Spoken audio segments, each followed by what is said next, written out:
Hola mis amigos y amigas, muy pero muy buenas tardes. Nos da muchísimo gusto poder saludarlos una vez más en nuestra emisión de Noticias desde el Centro. Qué bueno que están con nosotros en nuestra emisión de esta tarde de hoy viernes. Gracias a Dios que ya es viernes 2 de octubre, el mes de las lunas más hermosas. Viernes 2 de octubre del 2020. Han transcurrido ya 276 días, le resta 90. Estamos en la semana número 40. Hoy están de plácemes las personas que llevan por nombre Teófilo y Eleuterio. Además, hoy es el día de los santos ángeles custodios. Para usted que lleva cualquiera de estos nombres, el día de hoy nuestras más sinceras felicitaciones. Hoy está usted de plácemes celebrando su onomástico. Y si usted nació un viernes 2 de octubre, también está de plácemes porque celebra un año más de vida. Para usted que celebra cualquier acontecimiento social, muchas, pero muchas felicidades. Los saludamos desde León, Guanajuato, la ciudad industrial del calzado. Estamos en el mero centro de la República Mexicana y desde aquí, para usted que hoy celebra su onomástico, su cumpleaños o cualquier acontecimiento social, les enviamos un fuerte y caluroso abrazo. Sean felices, por favor. Bien, pues les invito para que nos sigan a través de nuestras páginas. Estamos en YouTube, en Twitter, en Facebook e Instagram. Estas páginas a nombre de su servidor y amigo Guadalupe Garza Ruedas, o bien Noticias desde el Centro. Esta tarde quiero saludar a todos mis amigos que nos acompañan aquí en Morelia, Michoacán, y también en Aguascalientes. Para ustedes, nuestros saludos desde aquí, desde León, Guanajuato, y también quiero saludar a mis amigos que nos acompañan y que participan en la Fraternidad Internacional de Hombres de Negocios, que radican en Morelia, Michoacán. A todos ustedes, mis amigos de la fraternidad, les envío un cordial saludo. Vamos a las noticias del pronóstico del tiempo. Vamos a ver el pronóstico del tiempo para Matamoros, Tamaulipas y toda la región. En Matamoros el día de hoy la temperatura máxima estará en los 31 grados centígrados y la mínima en los 20 grados centígrados. La sensación térmica en los 18 grados centígrados. La temperatura en estos momentos por allá en Matamoros, 36 grados centígrados. Hay 0% de probabilidades de lluvia en Matamoros. Están soplando vientos del noroeste, 6 kilómetros por hora. La humedad relativa en Matamoros, 94%. La presión atmosférica en 1009 milibares. Y el sol salió a las 7 de la mañana con 22 minutos y se oculta a las 7 de la noche con 14 minutos. Es la información meteorológica para Matamoros, Tamaulipas. Ahora les informo sobre las condiciones climatológicas aquí en León, Guanajuato. La temperatura máxima estará en los 25 grados centígrados, la mínima en los 7 grados centígrados. La sensación térmica estará en los 9 grados centígrados. La temperatura en estos momentos aquí en León, 26 grados. 0% de probabilidades de lluvia para León, Guanajuato. Además, hay calma. No soplan vientos aquí en León, Guanajuato. La humedad relativa, 57%. La presión atmosférica está en 1017 milibares. El sol salió a las 7 de la mañana con 38 minutos y se oculta a las 7 de la noche con 32 minutos. Estas son las condiciones climatológicas tanto para Matamoros, Tamaulipas, como para León, Guanajuato. Gracias por acompañarnos en Noticias desde el Centro.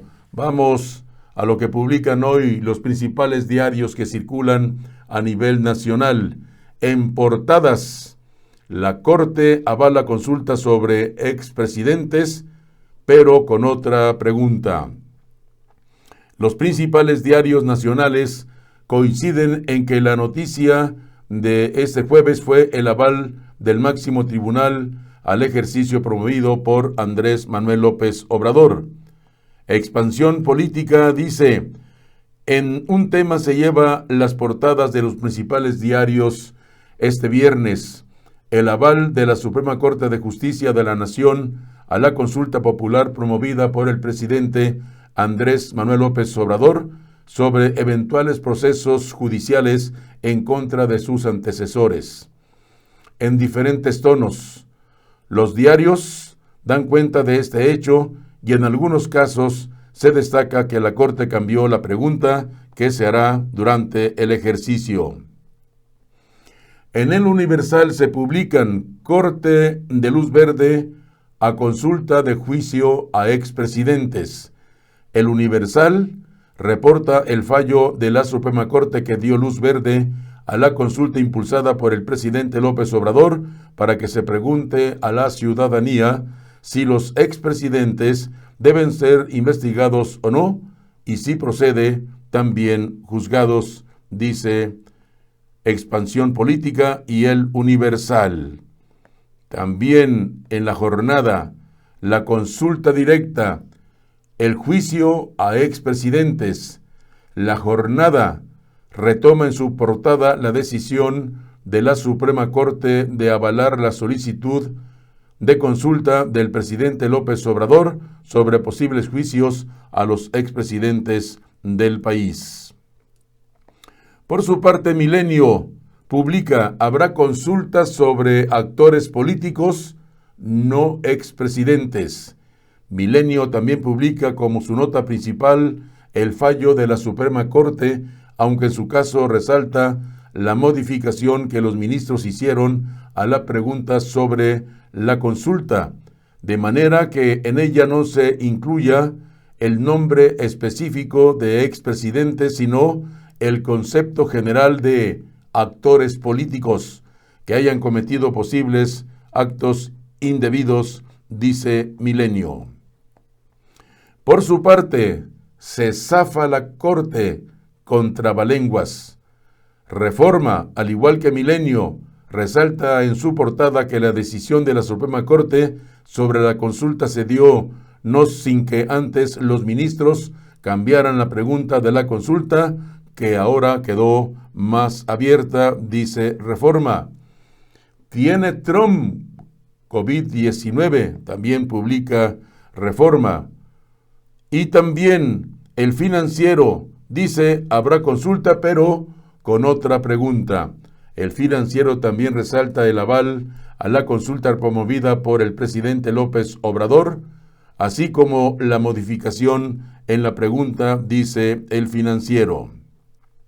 Y por otra parte, Excelsior publica: avalan consulta, pero cambian la pregunta. Excelsior, en un sentido similar al de El Financiero, destaca la aprobación de la consulta junto con el cambio de pregunta. Dice Excelsior: opositores revientan sesión y alargan vida de fideicomisos. Trump se contagia de COVID-19, publica Excelsior. Mejoran los pronósticos de crecimiento en el 2020 y 2021. Dan control de puertos a la Marina. Suman 210,000 los empleos que se han recuperado, también publica Excelsior en su edición de hoy viernes 2 de octubre. Estas y otras noticias son las que usted podrá leer más ampliamente en las páginas de los principales diarios que circulan a nivel nacional.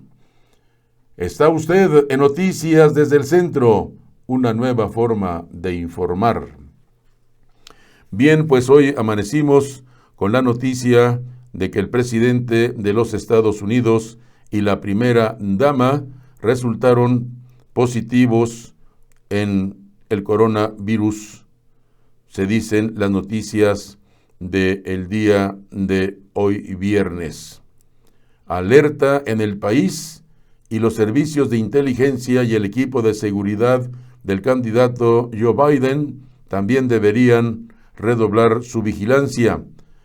En Miami, la actitud desesperada del presidente Trump ante la sombra de una derrota que nunca estuvo en sus cálculos y el respaldo de grupos armados supremacistas ponen a Estados Unidos en riesgo de crisis política con graves consecuencias económicas por el capricho de un solo hombre. Y repito, tanto el presidente Donald Trump como la primera dama de los Estados Unidos dieron positivo al coronavirus. Y también hacen estudios para el candidato John Biden, ya que durante la comparecencia de ambos, también pues estuvo cerca del presidente Trump y posiblemente también de positivo el candidato John Biden.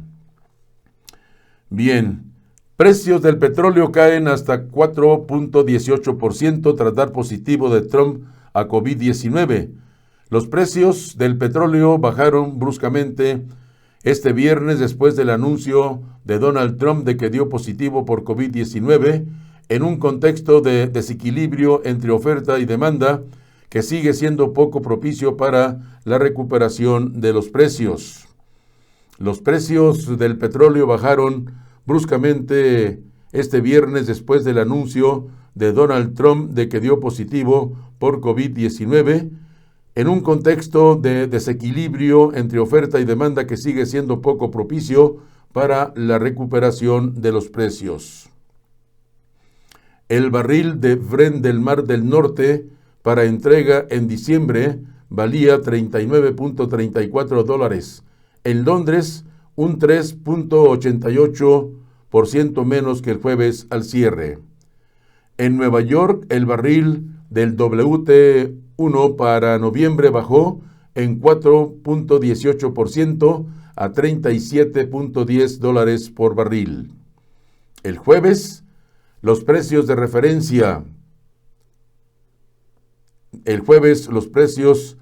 referencia. Dicen las noticias, también se vieron reducidos, dice la información de este día. Esto es respecto a los precios del petróleo que experimentaron una sesión muy turbulenta ayer jueves.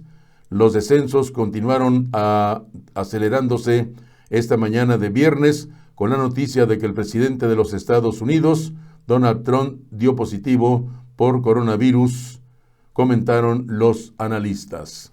Está usted en Noticias desde el Centro, una nueva forma de informar. Gracias por acompañarnos. El presidente Donald Trump y su esposa dieron positivo a COVID-19 anoche. Anunciaron vía Twitter que comenzarán el proceso de cuarentena y recuperación tras practicarse la prueba correspondiente. Trump cumplirá este día, o mejor dicho, el presidente de Estados Unidos, Donald Trump, está bien y cumplirá sus funciones sin interrupción, mientras se somete junto con su esposa Melania a una cuarentena luego de que ambos dieran positivo de coronavirus, dijo el médico del mandatario en la madrugada de hoy viernes. Los dos están bien en este momento y planean mantenerse en su hogar en la Casa Blanca durante su convalecencia, dijo el doctor Sean Conley en un comunicado. Espero que el presidente continúe cumpliendo sus funciones sin interrupción mientras se recupera, agregó. La Casa Blanca también anunció que Donald Trump, luego de dar positivo a COVID-19, anula su viaje de campaña a Florida. Lo tenía programado para este viernes. El presidente estadounidense había anunciado el jueves por la noche que entraba en cuarentena a la espera de los resultados de una prueba de COVID-19, luego de que una cercana colaboradora diera positivo a coronavirus. El mandatario confirmó en una entrevista con Fox News que Hope Hicks, una consejera, era la persona que habría dado positivo, dice el presidente de los Estados Unidos. Déjeme retomar La información sobre los precios del petróleo que bajaron bruscamente hoy viernes después del anuncio de Donald Trump de que dio positivo por COVID-19 en un contexto de desequilibrio entre oferta y demanda que siguen siendo poco propicio para la recuperación de los precios. El barril de Brent del Mar del Norte para entrega en diciembre valía $39.34, en Londres un 3.88% menos que el jueves al cierre. En Nueva York, el barril para noviembre bajó en 4.18% a $37.10. El jueves, los precios de referencia que ya habían caído de un 3% al cierre después de haber cruzado la marca de el menos 5% durante la sesión. Los precios del petróleo experimentaron una sesión muy turbulenta ayer jueves y los descensos continuaron acelerándose esta mañana con la noticia de que el presidente de Estados Unidos, Donald Trump, dio positivo por coronavirus, comentaron los analistas. Trump, de 74 años, dijo en un tuit el jueves por la noche que dio positivo al igual que su esposa Melania y que iban a entrar en cuarentena. El anuncio provocó la caída en picada de los precios del petróleo, que en ese momento solo perdían el 1%. El petróleo ya se encontraba en territorio negativo después de que la presidenta de la Cámara de Representantes, Nancy Pelosi, y la Casa Blanca no lograron alcanzar un acuerdo bipartidista sobre las condiciones de los precios del petróleo, dicen las noticias de esta tarde. Los suministros de crudo de la Organización de Países Exportadores de Petróleo aumentaron en septiembre en 160,000 barriles por día respecto al mes anterior, mostró una encuesta de Reuters. El aumento fue principalmente el resultado del mayor bombeo de Libia e Irán, mientras del grupo que están exentos de un pacto de suministro con aliados liderados por Rusia, un grupo reconocidos como la Organización de Países Exportadores de Petróleo. La producción de Libia ha aumentado más rápido de lo que esperaban analistas después de que el Ejército Nacional Libio relajó su bloqueo. La producción de crudo del país ha aumentado a 270,000 millones de barriles por día, a medida que aumenta la actividad exportadora, dijo a Reuters una fuente libia de aquel sector. Está usted en Noticias desde el Centro, una nueva forma de informar. Yo le invito para que nos siga en nuestras páginas. Estamos en YouTube, en Twitter, en Facebook e Instagram.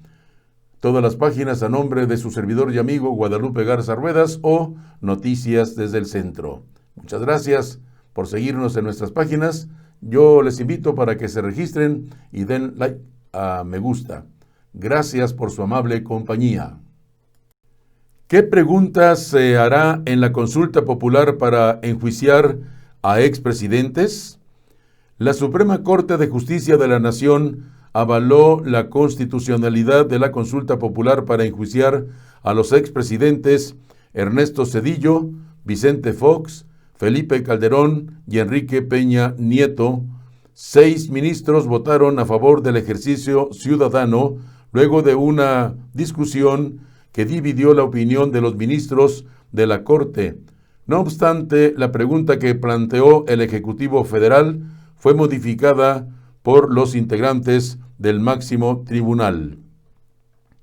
Durante las próximas 24 horas, la Suprema Corte notificará al Senado de la República los puntos resolutivos de su determinación para los efectos conducentes. Así lo explicó la Suprema Corte de Justicia de la Nación su decisión de declarar constitucional la consulta popular. De acuerdo con el Tribunal Pleno, la consulta no debe interpretarse en el sentido de que está encaminada a que las autoridades de impartición y Procuración de Justicia cumplan o dejen de cumplir sus atribuciones, pues estas son de ejercicio obligatorio, sino que se encamina de manera más amplia a consultar a la ciudadanía sobre la posibilidad de emprender un proceso de esclarecimiento de las decisiones políticas tomadas en los años pasados con la finalidad de garantizar la justicia y los derechos de las víctimas. ¿Qué pregunta se plantea en la consulta para enjuiciar a los expresidentes? La Suprema Corte de Justicia modificó la pregunta que había sido enviada por el Ejecutivo Federal para la consulta popular que busca llevar a juicio a los expresidentes de México y acordó dejarla así.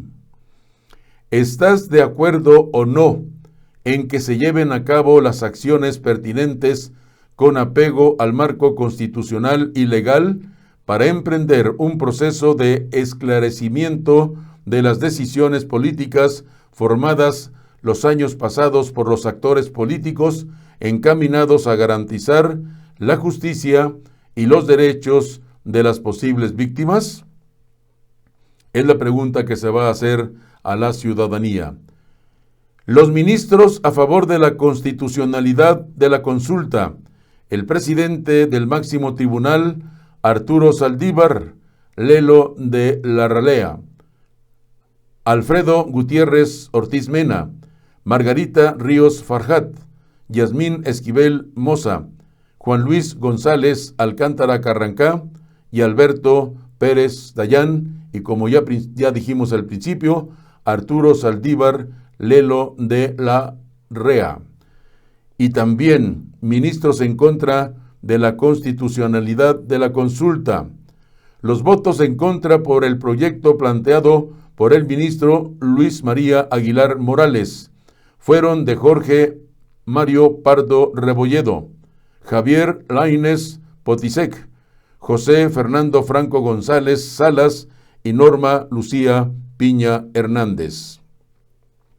Los pronunciamientos de los ministros Luis María Aguilar. El ministro ponente Luis María Aguilar Morales explicó su proyecto que declara inconstitucional la consulta popular planteada por el Ejecutivo Federal para juzgar a los expresidentes. Argumentó, entre otras cosas, que violentan los derechos humanos de las víctimas. El presidente de la Suprema Corte de Justicia de la Nación, Arturo Saldívar, se pronunció por la constitucionalidad de la consulta popular planteada por el Ejecutivo Federal. Alfredo Gutiérrez Ortiz Mena, el tercer ministro en fijar su postura sobre el proyecto de consulta popular. Alfredo Gutiérrez coincidió en que la materia planteada por el Ejecutivo Federal no violenta ninguna norma jurídica si la intención del Ejecutivo Federal es hacerse de elementos para realizar acciones que están dentro de su competencia, como investigar las pasadas administraciones. Por su parte, la ministra Margarita Ríos Farjat aseguró que la Suprema Corte de Justicia de la Nación debe involucrarse y establecer los alcances y vinculación de una consulta popular. Alberto Pérez Dayán se convirtió en el quinto ministro en pronunciarse por la constitucionalidad de la consulta popular para juzgar a expresidentes, aunque la consideró ociosa e innecesaria. Y también en otras noticias de este día, se nos informa que el Infonavit amplía meta de financiamientos de Unamos Crédito y son algunos requisitos que se están solicitando para la creación de estos créditos. Por el éxito de Unamos Crédito, el Infonavit aprobó otorgar 20,000 financiamientos más durante este año 2020 de dicho programa para todas aquellas personas que les interese realizar o solicitar un crédito al Infonavit. Y hablando de otras cosas, Walmart vende la cadena de supermercados Asda a los hermanos multimillonarios de ISA. El acuerdo liderado por los hermanos multimillonarios ISA de Gran Bretaña y el grupo privado de activos TDR Capital implica que Asda volverá a ser propiedad de británicos por primera vez desde el año 1999. Los hermanos multimillonarios ISA de Gran Bretaña y el grupo privado de activos TDR Capital acordaron comprar la cadena de supermercados británica Asda a Walmart por $8.800 millones para competir mejor con rivales como Tesco en nuevas tiendas de menor escala. El acuerdo, liderado por Motion, Suber, ISA y TDRL, explica que Asda volverá a ser propiedad de británicos por primera vez desde 1999, cuando Walmart pagó 6.700 millones de libras esterlinas por este negocio. Los nuevos propietarios dijeron que buscarán el crecimiento de Asda, expandiendo su presencia en tiendas pequeñas de vecindarios, dejando un poco de lado el formato de los enormes supermercados para hacerles frente a compañías de la industria en los Estados Unidos. Walmart retendrá una inversión en acciones en el negocio con una relación comercial que continuará y tendrá participación en el directorio de Asda. El presidente ejecutivo Roger Burnley seguirá liderando la compañía. El gigante estadounidense dijo el viernes que espera una pérdida récord que no corresponde a efectivo de $2.500 millones para este año fiscal debido a la venta de la unidad de Reino Unido. Los nuevos propietarios invertirán más de $1.000 millones o de libras esterlinas en los próximos 3 años para mantener bajos los precios de Asda y proteger las cadenas de suministros, según anunciaron. Si bien la venta de Asda crecieron durante la pandemia del coronavirus, la cadena continúa rezagada respecto a otras del mismo carácter y al líder del mercado, Tesco. Está usted en Noticias desde el Centro, una nueva forma de informar. Y siguiendo con el tema de los debates, consulta a debate. Ministros avalaron y dieron una manga ancha al presidente López Obrador. Abogados y académicos coinciden en que el aval a la consulta del presidente servirá para que el mandatario pueda hacer campaña con la misma cara al 2021. Con la decisión de declarar constitucional la pregunta con la que se propone investigar y someter a juicio a los expresidentes, la Suprema Corte de Justicia de la Nación no solo cedió a la presión del Ejecutivo, sino que abrió la posibilidad de que el máximo tribunal quede doblegado ante las peticiones del presidente. Se puede politizar la justicia y se le permita al titular del Ejecutivo participar en el proceso electoral en 2021, coincidieron los expertos. Ayer jueves, como ya se informó, con 6 votos a favor y 5 en contra, el Pleno de la Suprema Corte aprobó la constitucionalidad de la pregunta para consultar a los ciudadanos si se somete a investigación y, en su caso, sanción a los expresidentes Carlos Salinas de Gortari, Ernesto Zedillo Ponce de León, Vicente Fox Quesada, Felipe Calderón Hinojosa y Enrique Peña Nieto.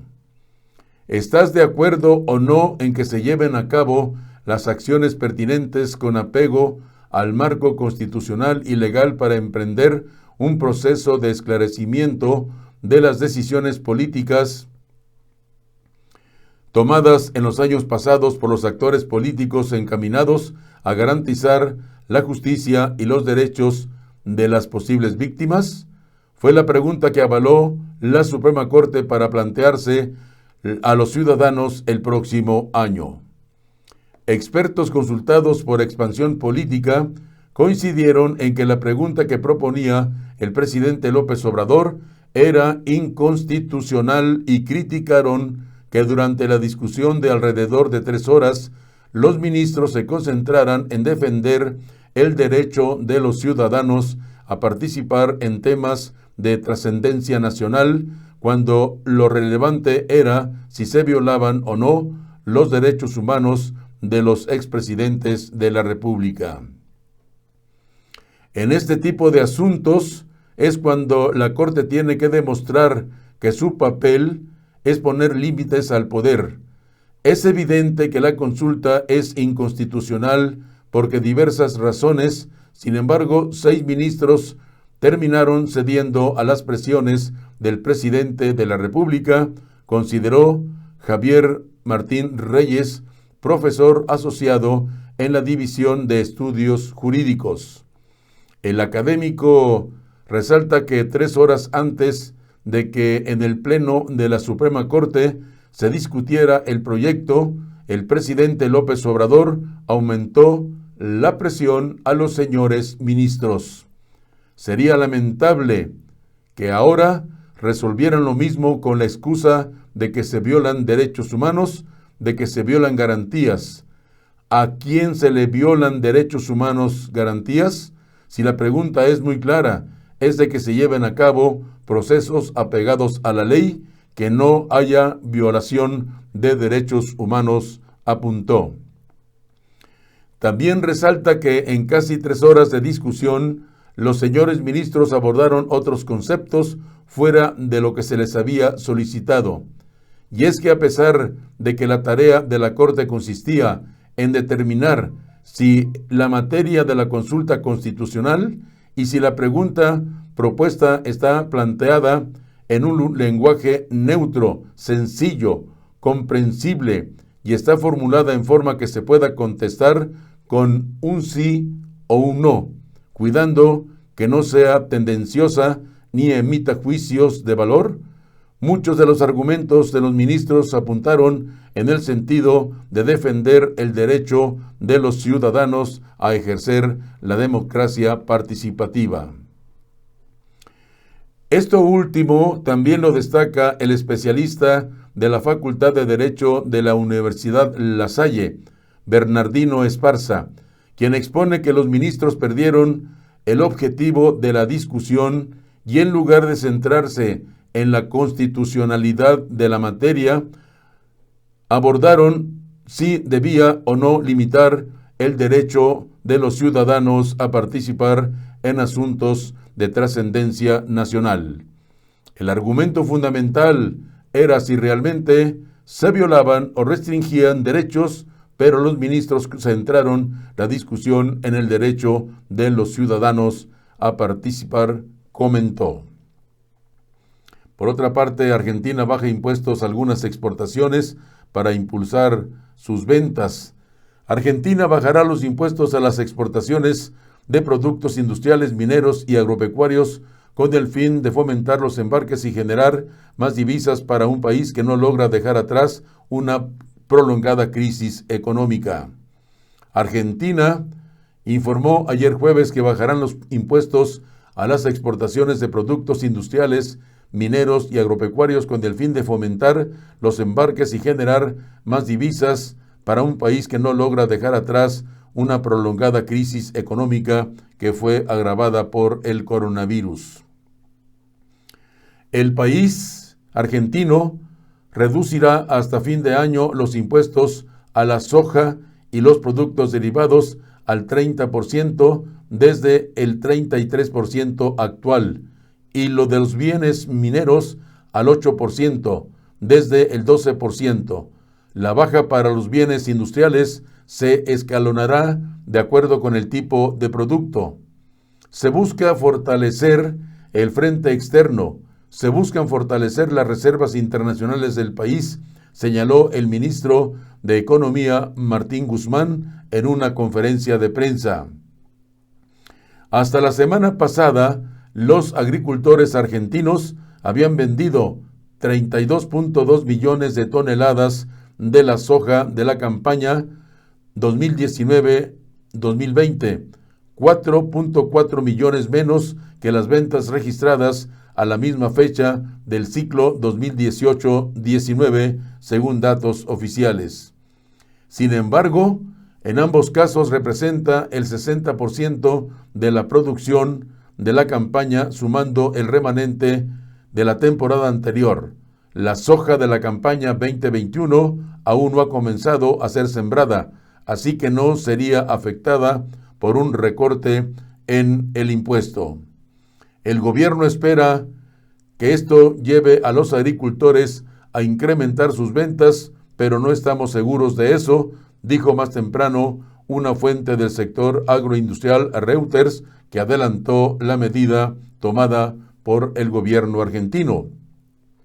Argentina atraviesa una grave crisis tras permanecer hasta hace más de 2 años en recesión, con elevadas tasas de inflación. A su vez, la pandemia de COVID-19 ha acrecentado las dificultades de la segunda economía de Sudamérica, dicen las noticias de hoy.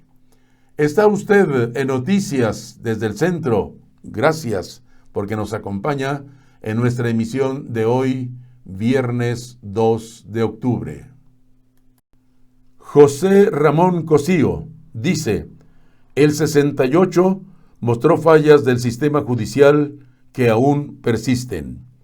El ministro en retiro, autor de un nuevo libro sobre el movimiento, dice que el expediente del caso muestra investigaciones y procesos mal llevados, problemas que todavía sufre el sistema judicial mexicano.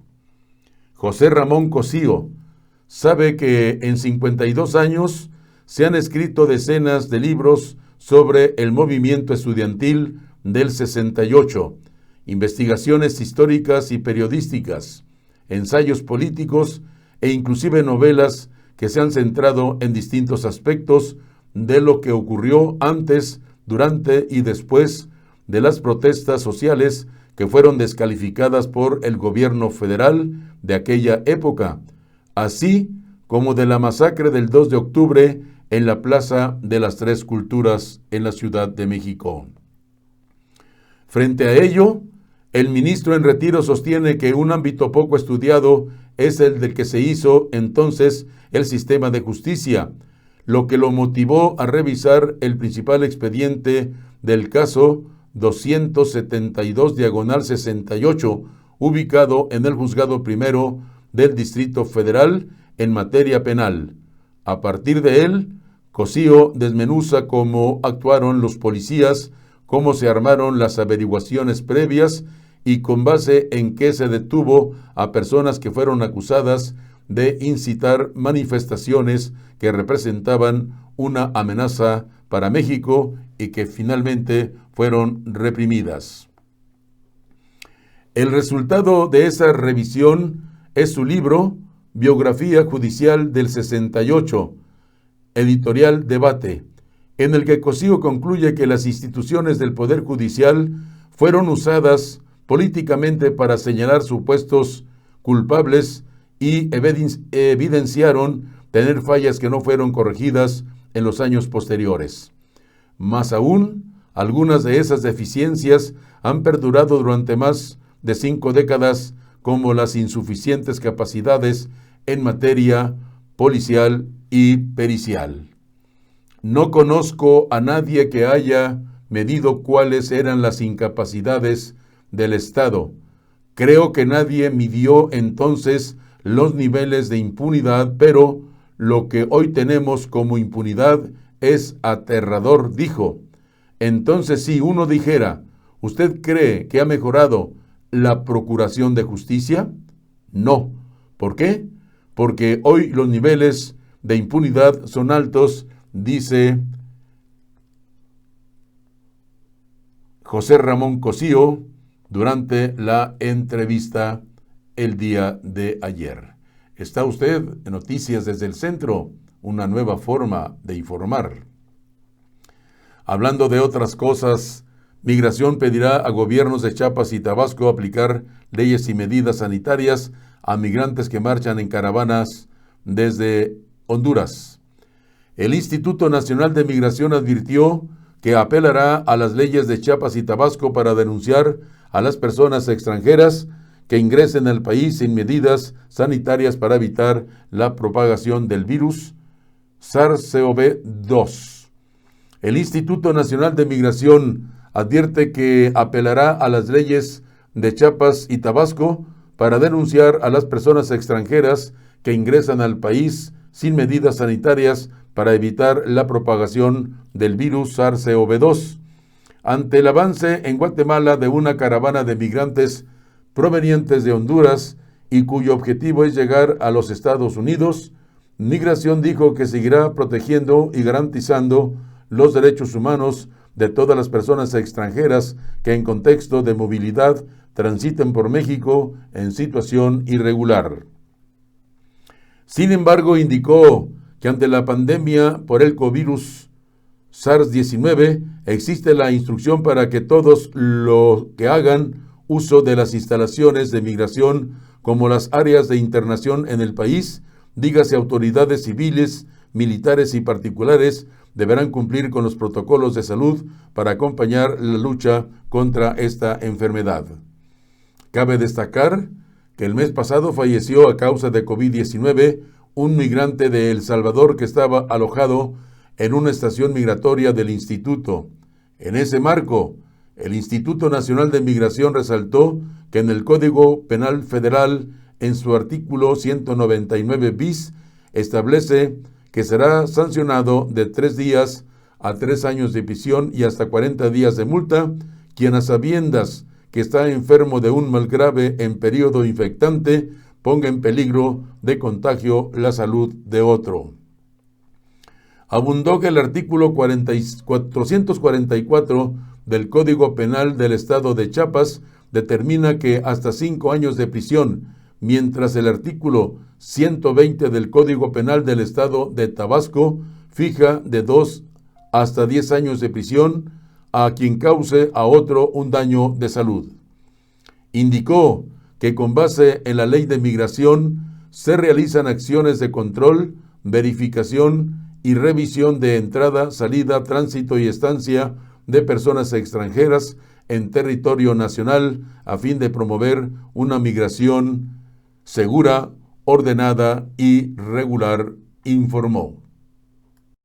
Y por otra parte, los diputados de oposición frenan, por ahora, desaparición de los fideicomisos. Por falta de quórum, se aplazó la discusión del dictamen en materia de fondos y fideicomisos públicos cuya totalidad de los artículos habían sido reservados. La discusión sobre la desaparición y modificación de 109 fideicomisos y fondos quedó en suspenso hasta el próximo martes, luego de que no hubiera quórum para votar en lo general el dictamen. Previamente habían sido reservados todos los artículos en medio de reclamos de diputados de oposición. El dictamen busca derogar y modificar fondos y fideicomisos que suman 68.478 millones de pesos que están destinados para la atención a desastres naturales, investigación científica y tecnológica, producciones cinematográficas y protección a periodistas y defensores de los derechos humanos. La sesión se dio en medio de críticas de legisladores del PRI, PAN, PRD, Movimiento Ciudadano y PT, quienes acusaron que se están quitando recursos a artistas, investigadores, defensores de los derechos humanos, así como periodistas, entre otros. Por su parte, diputados de Morena y el PES defendieron que con estas modificaciones desaparezcan los recursos, sino que solo se trata de los instrumentos financieros con los que se manejan. Actualmente operan 332 fideicomisos de acuerdo con datos de la Secretaría de Hacienda y Crédito Público, que manejan 728.381.7 millones de pesos, por lo que el diputado morenista Marco Antonio Andrade insistió en que la extinción de los fondos solo representa menos del 10% del monto total. De aprobarse las reformas, desaparecerían 65 fideicomisos del Consejo Nacional de Ciencia y Tecnología, 26 de centros de investigación y 18 de apoyos como el Fondo para la Protección de Personas Defensoras de Derechos Humanos y Periodistas, el Fondo de Desastres Naturales, el Fondo para el Deporte de Alto Rendimiento y el Fondo de Inversión y Estímulos al Cine. Diputados de oposición consideraron que hay fideicomisos como el Fonden para atender desastres naturales o los destinados a ciencia y tecnología que aseguraron contienen recursos autogenerados y cuentan con reglas de operación más claras. Durante la discusión, la diputada Frida Esparza Márquez del PRD rechazó que haya aviadores entre los beneficiarios de los fondos, mientras que el diputado Fernando Galindo del PRI cuestionó que se quiten recursos a los atletas de alto rendimiento cuando se vienen los Juegos Olímpicos. El legislador Arturo Escobar del Verde Ecologista reconoció que hay fondos y fideicomisos en los que está de acuerdo de su desaparición, pero hay otros 7 que no tienen justificación. Por su parte, Benjamín Robles Montoya del PT coincidió que apoyan el fondo de desaparecer estos fondos, que es el combate a la corrupción, pero afirmó que esta no es la forma adecuada. La legisladora Dolores Padierna de Morena aseguró que a través de los fideicomisos se estaban privatizando los recursos públicos, los cuales se volvieron unas cajas negras, dijo la diputada. Y mientras tanto, Perú abrirá museos y sitios arqueológicos el 15 de octubre. Machu Picchu seguirá cerrado, dicen las noticias. Los museos y santuarios arqueológicos peruanos volverán a recibir visitantes a partir del 15 de octubre, tras 7 meses de pausa por la pandemia de coronavirus, informó ayer jueves el Ministerio de Cultura. Los museos y santuarios arqueológicos peruanos volverán a recibir visitantes a partir del 15 de octubre, tras 7 meses de pausa por la pandemia de coronavirus, informó ayer jueves el Ministerio de Cultura. La reapertura de sitios patrimoniales será gradual y en el primer grupo no figura la ciudadela inca de Machu Picchu, la joya del turismo peruano. Se abrirán las puertas de los museos, monumentos y sitios arqueológicos públicos desde el 15 de octubre de manera progresiva y por etapas como parte de la fase 4 de la reactivación económica del país, dijo a la prensa el ministro de Cultura peruano Alejandro Neira. Epidemia va a la baja y no hay desabasto de medicamentos, dice Alcocer ante críticas. En su comparecencia ante el Senado por el segundo informe de gobierno, el secretario de Salud defendió la política en la materia y dijo que se prevén 6,000 millones de pesos para el 2021 para servicios gratuitos. El secretario de Salud, Jorge Alcocer, aseguró que la epidemia de COVID-19 va para abajo en el país, que no existe desabasto de medicamentos y que se está atendiendo a los menores con cáncer, al comparecer ante senadores que lo criticaron desde distintos frentes. Mientras tanto, la Cámara de Diputados aprueba que la Secretaría de Marina tome el control de puertos mexicanos. Los diputados facultaron a la Secretaría de Marina para que otorgue permisos por el establecimiento y explotación de servicios relacionados con las comunicaciones y transportes por agua y la conducción de políticas y programas en esa materia. El plan aprobado por la Cámara Baja fue enviado al Senado de la República para su análisis y eventual ratificación.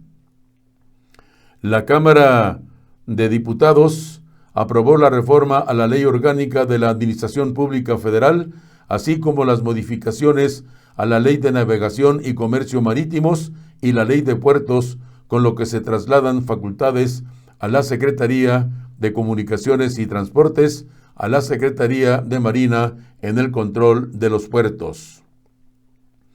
El dictamen de la Comisión de Gobernación de San Lázaro fue avalado en lo general con 263 votos a favor, 43 abstenciones y 85 en contra, mientras que en lo particular se aprobó con 262 votos a favor, 86 en contra y 45 abstenciones. Con las modificaciones avaladas, se faculta a la Secretaría de Marina para el otorgamiento de permisos para el establecimiento y explotación de servicios relacionados con las comunicaciones y transportes por agua y la conducción de políticas y programas en esa materia. También se le otorgan las atribuciones para fungir como la única autoridad marítima nacional encargada de la implementación de la Ley de Navegación y Comercio Marítimo. Durante la discusión, la presidenta de la comisión dictaminadora, la diputada federal de Morena, Rocío Barrera, aseguró que el dictamen busca sentar las bases para mantener un sistema portuario competitivo y ubicar al país como una potencia marítima mercante. Aseguró que la dependencia federal mantiene facultades diferenciadas con la Armada de México como fuerza militar naval, por la que las modificaciones no representan la militarización de los puertos, ya que sería la dependencia quien quede a cargo de la administración. Por su parte, la diputada de Acción Nacional Verónica Sobrado manifestó que el presidente López Obrador ha emprendido una escalada militarizadora en diversas áreas del gobierno federal y de la función pública. Estamos de acuerdo en todo lo que corresponde a la salvaguarda de la soberanía nacional y que ésta se fortalezca, de eso no hay duda. Sin embargo, el Ejecutivo ha decidido saturar de funciones a las Fuerzas Armadas, dándoles tareas de seguridad pública, de obra civil, de construcción y administración, dijo la diputada de Acción Nacional. Las claves del feminicidio de Jessica González en Michoacán. El pasado 25 de septiembre, 4 días después de su desaparición, Jessica fue hallada sin vida en Morelia. Su presunto feminicida ya fue vinculado a proceso. El asesinato de Jessica González Villaseñor, una joven profesora de educación física y básica, causó conmoción en el estado de Michoacán, donde han tenido lugar protestas por parte de mujeres que exigen justicia y un alto a la violencia feminicida. Diego Uric, el joven acusado del feminicidio de Jessica, ya fue detenido y enfrenta un proceso, dicen las noticias. Jessica González tenía 21 años y recientemente se había graduado como profesora de educación básica a causa de la pandemia por COVID-19 y comenzó a impartir clases virtuales en el estado de Morelia.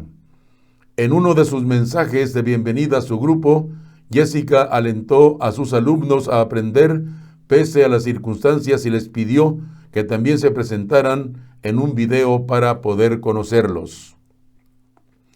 La tarde del pasado 21 de septiembre, Jessica salió de su casa y perdió contacto con su familia y amigos, quienes esa misma noche reportaron su desaparición. Al recibir la denuncia, la Fiscalía General del Estado de Michoacán elaboró y difundió una célula de búsqueda del protocolo Alerta Alba.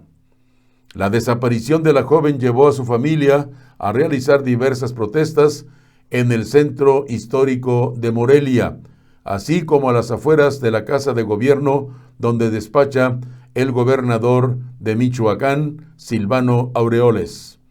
En redes sociales también se emprendió una campaña para tratar de localizar a Jessica.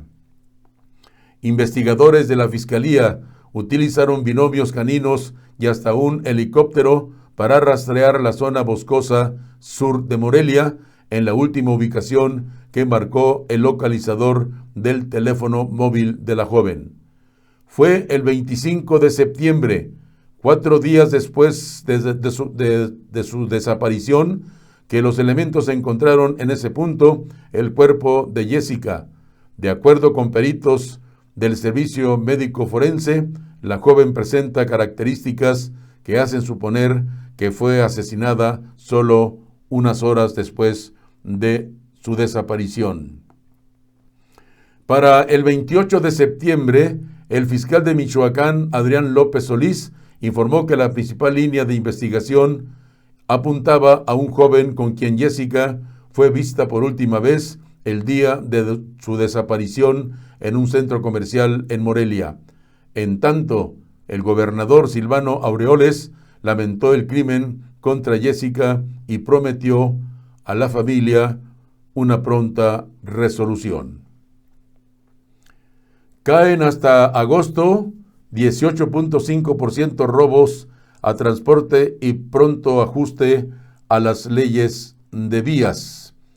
Contra lo que pudiera colegirse máxima la severa crisis, hay buenas noticias en torno a la incidencia de robos al transporte en carreteras.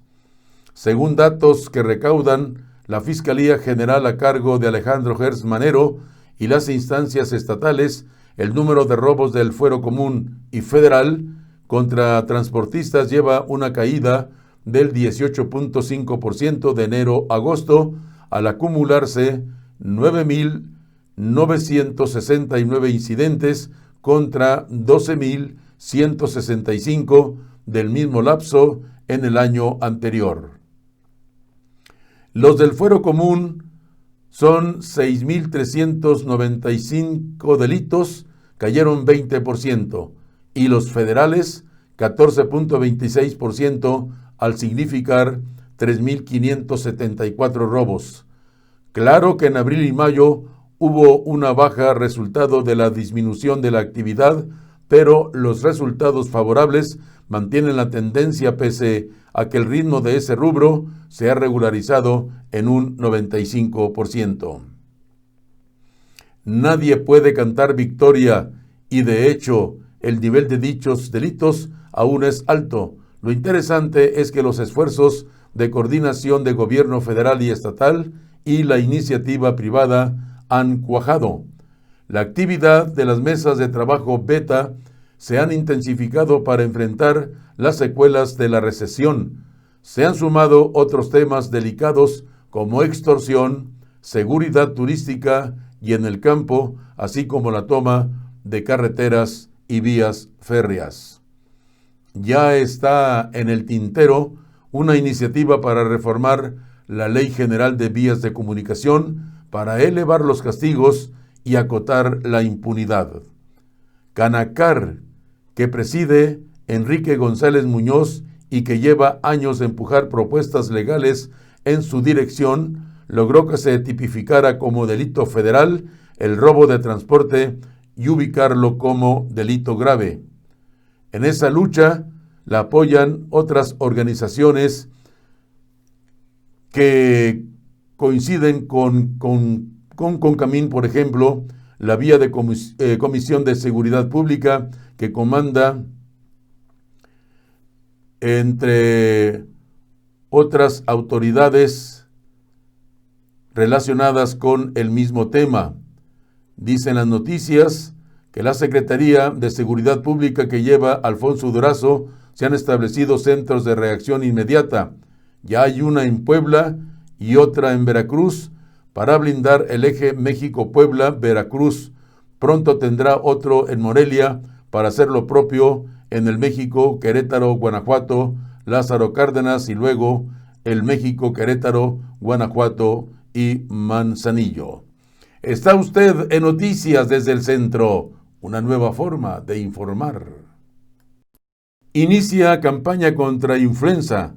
López-Gatell se vacunó. Durante la conferencia vespertina sobre COVID-19 en México, Hugo López-Gatell, subsecretario de Prevención y Promoción de la Salud, puso el ejemplo y se vacunó contra la influenza. El funcionario federal recordó ayer jueves que da inicio a la campaña de vacunación contra la influenza estacional con el despliegue de 36.4 millones de vacunas, que equivale al 35% de la población que hay en México. La campaña Ponle el hombro a la vacuna estará vigente hasta el 31 de diciembre y el objetivo es disminuir la probabilidad de complicaciones de la influenza, que esta enfermedad se complique con el coronavirus.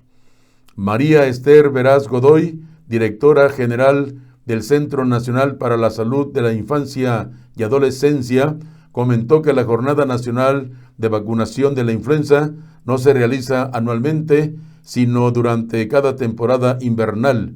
Explicó que las mujeres embarazadas, menores de 5 años, mayores de 60 y trabajadores de la salud son sectores que deben priorizar la vacuna contra esta enfermedad. Las personas que padezcan de lo siguiente también deben otorgar importancia a la vacunación desde el 1 de octubre hasta el día último del mes de diciembre. Las personas que padezcan asma, diabetes mellitus, insuficiencia renal, obesidad mórbida, virus de la inmunodeficiencia humana, entre otras, se dijo el día de ayer. Y hablando de otras cosas, el futuro de Calderón se decide en tribunales hoy, México Libre ayer, la Suprema Corte de Justicia el 7, audiencia en Estados Unidos. Felipe Calderón Hinojosa y México Libre están entre la espada y la pared. El expresidente y su organización no solo se enfrentan a irregularidades que los alejan de la escena política nacional, sino a una serie de juicios y señalamientos que minan la confianza pública en el expresidente y su proyecto político, de acuerdo con analistas consultados. El Tribunal Electoral del Poder Judicial de la Federación decide hoy si México Libre sobrevive a las acusaciones de fraude que le hizo el Instituto Nacional Electoral en uno de los varios juicios que se llevan en tribunales de México y de Estados Unidos, que atañen al expresidente Felipe Calderón Hinojosa. Ayer, la Suprema Corte de Justicia de la Nación decidió que es constitucional la consulta popular para enjuiciar a los expresidentes de México, y en la breve lista de nombres que inicia con Carlos Salinas de Gortari está Felipe Calderón. En paralelo, en una corte de Brooklyn, Nueva York, el 7 de octubre, la próxima semana, se someterá a una primera audiencia a quien fuera el hombre más poderoso de su mandato, Genaro García Luna, en un proceso judicial que más que a un individuo, juzgará a una administración. El exsecretario de Seguridad Pública es acusado de pactar con narcotraficantes y de haber librado una guerra contra grupos criminales rivales del que se señala como su favorito, el Cártel de Sinaloa. Los tres procesos judiciales se alinean en un momento en que la familia Calderón Zavala busca conformar un partido político de representación nacional para usarlo como salvamento político y como salvamento jurídico, después de haber encabezado un sexenio del 2006 al 2012 que dejó un halo de irregularidades y corrupción, al que se suma el estigma de haber violentado voluntaria e involuntariamente al país, de acuerdo con el politólogo de la Universidad Iberoamericana de Puebla, Juan Luis Hernández Avendaño. Para el académico, México Libre representa dos cosas. Por un lado, los intereses exclusivos de la familia Calderón Zavala, y por otro lado, ya en el contexto más político, ideológico, representa los intereses de ciertos sectores de la población mexicana conservadora. En ese sentido, Hernández Avendaño dice que la situación actual de Felipe Calderón abona a la falta de credibilidad que lo persigue, que transfiere a la institución que busca conformar como partido y que asimismo genera resistencia y faltas de apoyo al interior del Poder Judicial, lo que mina el futuro político del expanista y de México Libre, dijo el politólogo. Vamos a las noticias que se generan en Tamaulipas. En Ciudad Victoria, la secretaria de Salud de Tamaulipas, Gloria Molina Gamboa, advirtió ayer que la fase 2 de la reactivación económica implica atender de forma obligatoria y en todo momento las medidas de seguridad sanitaria para evitar un mayor número de contagios y poder continuar con la tendencia descendente del COVID-19. Al presentar el balance de la pandemia al 1 de octubre, la titular de la Secretaría de Salud en Tamaulipas confirmó 157 nuevos casos y 15 defunciones, con los que suman 29,264 positivos acumulados, de los cuales 25,321 se han recuperado y 2,373 han fallecido, dijo la secretaria de Salud en Tamaulipas. Y por otra parte, en Matamoros, por lo menos el 20% de negocios que cerraron en las plazas comerciales y la zona centro ya no volverán a abrir porque su capital se agotó y esto provocó que muchas personas se quedaran sin empleo, informó Abraham Rodríguez Padrón. El director de la Cámara Nacional de Comercio precisó que son alrededor de 160 los negocios que lamentablemente tuvieron que terminar sus contratos con las plazas comerciales o con las personas que les rentaban porque ya no podían seguir pagando su renta. Hay que recordar que fueron más de 6 meses los que estuvimos en fase 1 y que ello implicaba que estuvieran cerrados los negocios no esenciales y muchos no pudieron subsistir y cerraron los primeros meses, dijo. Destacó que esperamos que ahora que ya estamos en fase 2 y que permite la apertura de todos los negocios, podamos reactivar la economía, ya que había muchos como cines, gimnasios, salones de eventos que apenas podrán abrir. Ante esto, es necesario que hagamos caso y respetemos las medidas restrictivas porque de repuntar nuevamente los casos nos van a regresar a fase 1 y esto implicaría volver a cerrar y no queremos que esto suceda, agregó.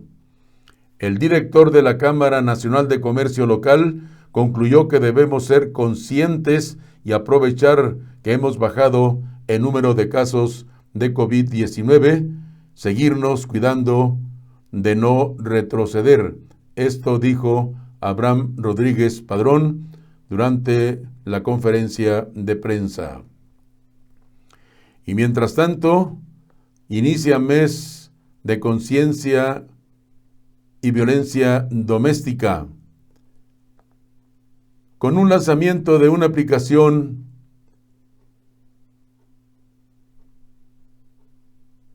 por teléfono inteligente que permitirá que las víctimas obtengan ayuda policial más rápidamente. La Fiscalía de Distrito del Condado de Hidalgo, en Texas, inició un mes de conciencia sobre la violencia doméstica.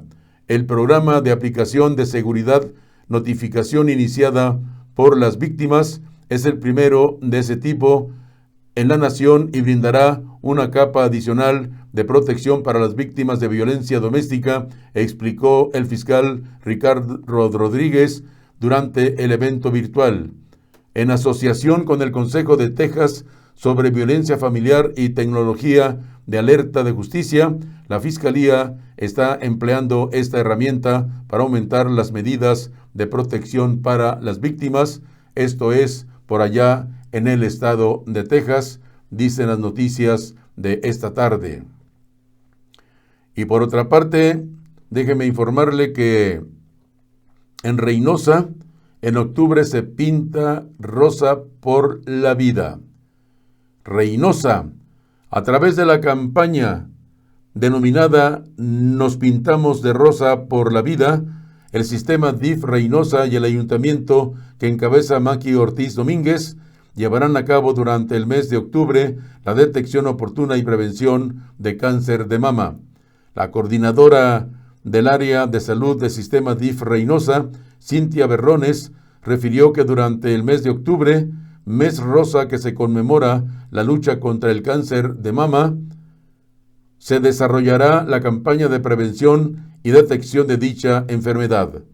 Señaló que debido a la pandemia por el COVID-19 se evita la acumulación de personas, por lo que invitó a las mujeres a agendar una cita vía telefónica a los siguientes números: 89 99 23 05 47, 89 93 23 04 32.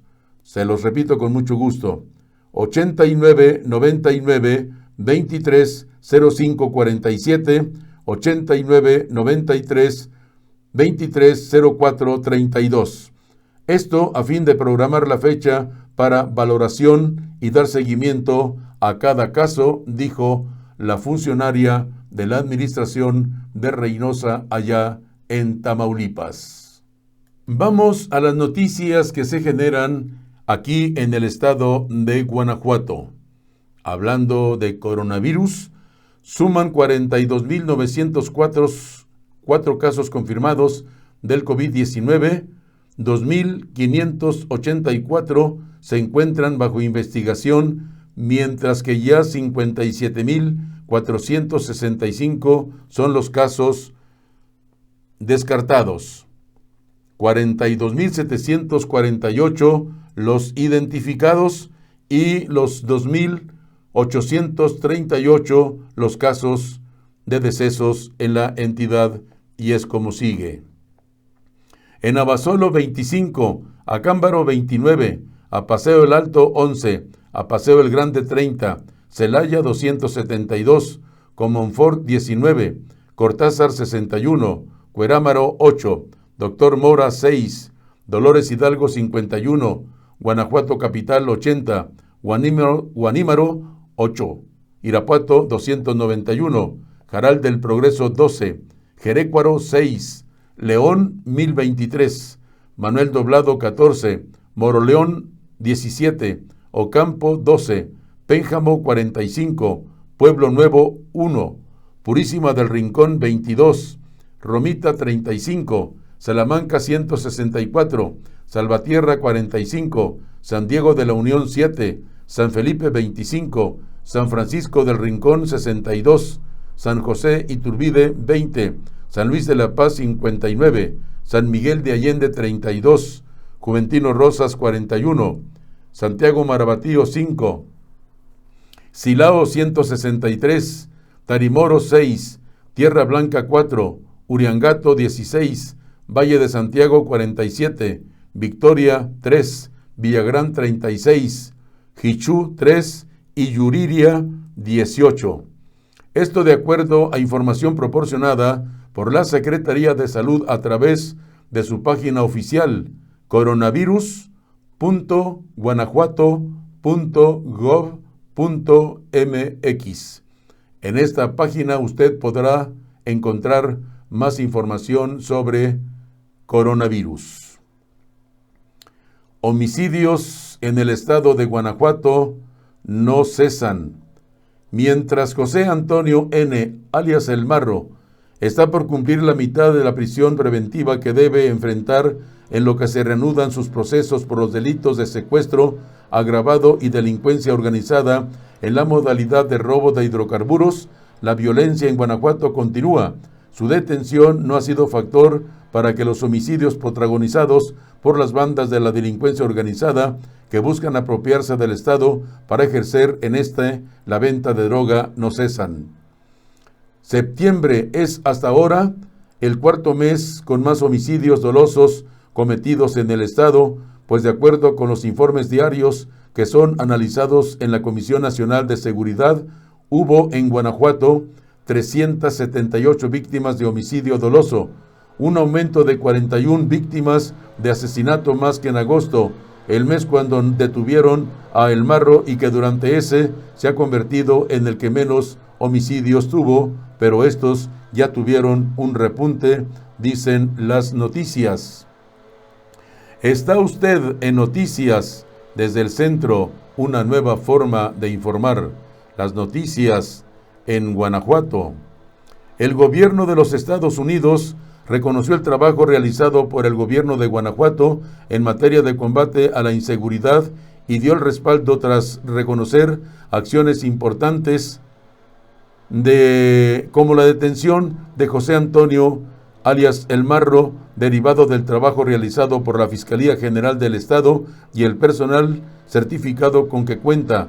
Así lo señaló el embajador de la Unión Americana en México, Christopher Landú, durante la inauguración del edificio de servicios de investigación científica de la Fiscalía. Yo sé que ustedes han vivido unos ratos bastante dramáticos de la delincuencia en este gran estado. Les felicito por la captura de un delincuente muy conocido. Ni siquiera quiero mencionar el nombre para no darle publicidad a esa gente. No se le debe dar ni siquiera la notariedad de mencionarles. Ustedes saben de quién estoy hablando y los felicito por lo que han hecho por el estado de Guanajuato. Dijo que en temas de seguridad ninguno de los dos países puede estar seguro cuando el otro no lo está, por lo que es un desafío conjunto y una responsabilidad compartida entre ambas naciones para terminar con el tráfico de armas y de personas, así como lavado de dinero, para lo cual se vuelve estratégica la cooperación y la coordinación, dijo. Estamos llegando ya a la parte final de Noticias desde el Centro. Qué bueno que estuvo con nosotros en nuestra emisión de esta tarde de hoy, viernes 2 de octubre del 2020. Gracias, muchas gracias por habernos acompañado. Los invito para que compartan estas noticias en nuestras páginas. Estamos en YouTube, estamos en Twitter, Facebook e Instagram. A nombre de su servidor y amigo Guadalupe Garza Ruedas y Noticias desde el Centro. Muchísimas gracias y como todos los días, antes de retirarme, déjeme hacer las recomendaciones de siempre. Que no salgan a la calle sin utilizar su cubrebocas, que guarden la sana distancia, que no vayan a los lugares donde haya muchas personas porque eso es posible contraer el coronavirus. Lavarse las manos en forma continua con mucha agua y con mucho jabón. Y si tienen gel por ahí en casa, utilícenlo. También protege del coronavirus. Si se protege usted, protege a sus familias. Muchísimas gracias por habernos acompañado. Que tengan y pasen un feliz fin de semana. Cuídense del coronavirus. Los espero el próximo lunes. Este lunes a partir de las 14 horas, 2 de la tarde, tiempo del centro. Gracias, muchísimas gracias. Les saluda su amigo y servidor, Guadalupe Garza Ruedas. No olviden suscribirse. Hasta luego.